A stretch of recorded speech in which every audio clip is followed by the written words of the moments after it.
In a quiet town in Japan, there lived a man named Taro. Born into poverty, he dreamed of becoming wealthy. Day and night, he worked tirelessly to build a successful business. Yet no matter how hard he worked, prosperity seemed to slip through his fingers, and his sense of lack only grew stronger. Taro's story is not unique. Many of us find ourselves chasing after success and wealth, only to feel like we're running in place. But what if the key to prosperity is not in our relentless striving, but in something much simpler? The teachings of the Buddha offer profound insights into this question. The desire for wealth. Taro, despite his tireless efforts, could not shake the feeling that wealth was always just out of reach. He worked day and night, pouring all his energy into his business, but his finances remained stagnant. This left him frustrated and disheartened. He found himself overwhelmed by his desire for more money, more success, more recognition. This sense of wanting became a driving force in his life. But as Taro soon learned, this constant longing for more only perpetuated his suffering. His desire was rooted in a sense of lack, the belief that he wasn't enough as he was, and that only by acquiring wealth would he find fulfillment. It's a trap that many of us fall into, the belief that happiness lies in the future, in something we don't yet have. A visit to the temple. Exhausted and disillusioned, Taro decided to visit a Buddhist monk, Master Hōrin, who was known for his wisdom and insight. He traveled to the remote mountains where the temple was located, hoping that the monk could provide him with guidance. Master Hōrin greeted him warmly and listened attentively as Taro shared his story. I have worked so hard, but I can't seem to find wealth. No matter how much I try, I feel like it slips through my fingers, Taro confessed. The monk smiled and said, Taro, you are like a rabbit running from a fox. The more you run, the farther the fox seems to get. In your pursuit of wealth, you are unknowingly pushing it away. Taro was puzzled. What do you mean? I'm working hard every day, trying to make my business succeed. How can I be pushing wealth away? The middle way. Master Hōrin explained that the very act of chasing after something often leads to the opposite result.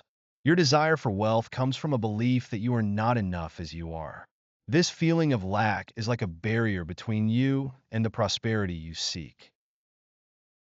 The Buddha taught the middle way, a path between the extremes of indulgence and asceticism.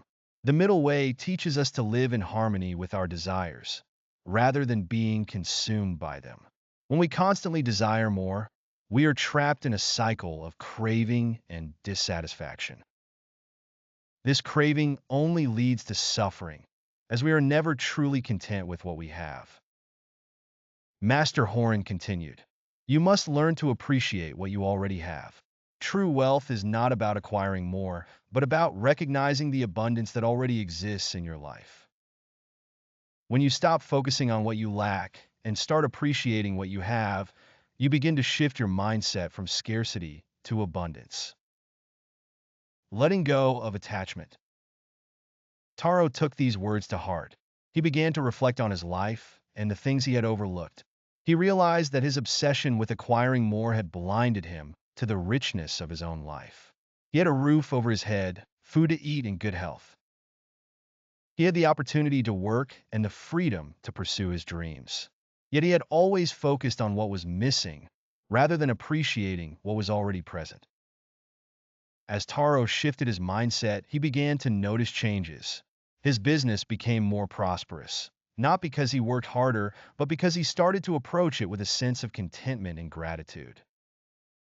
Instead of focusing on the end result, he focused on the process and the small joys of each day.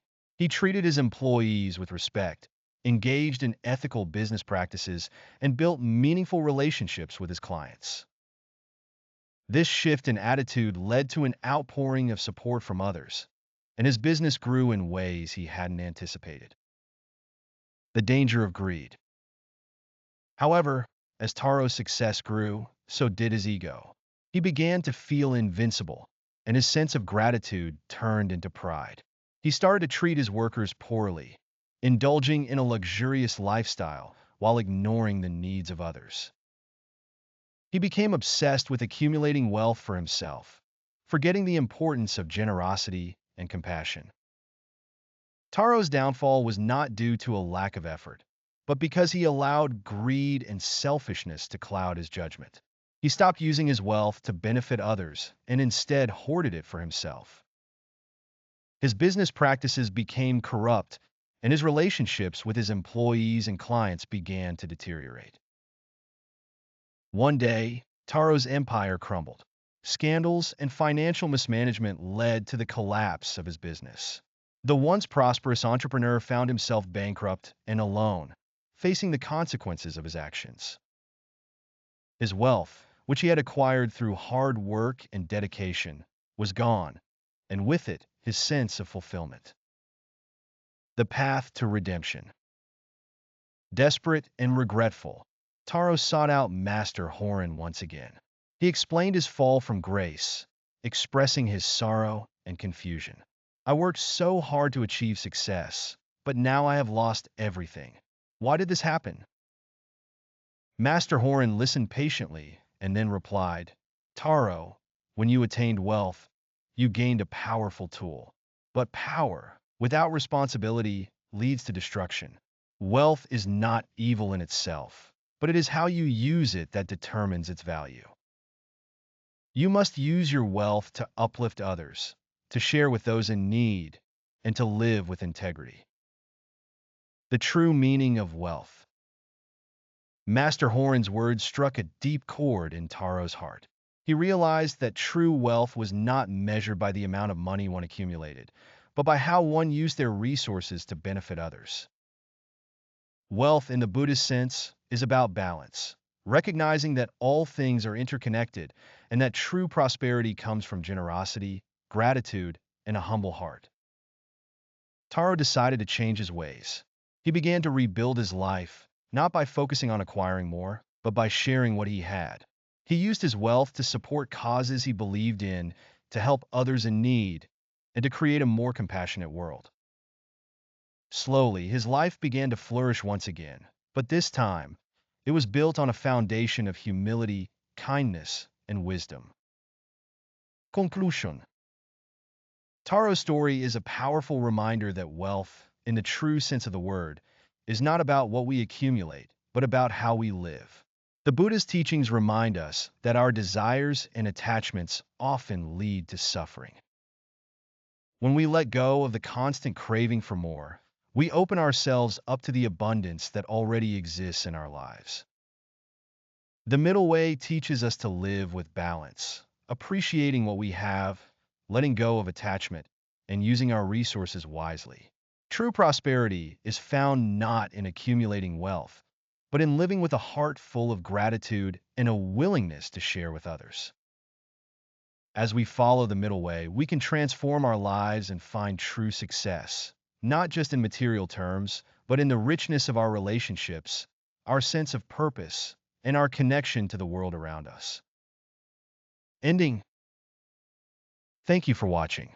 If you found this video meaningful, please like, share, and subscribe for more insights from Buddhist teachings that can help you live a more prosperous, peaceful, and fulfilling life.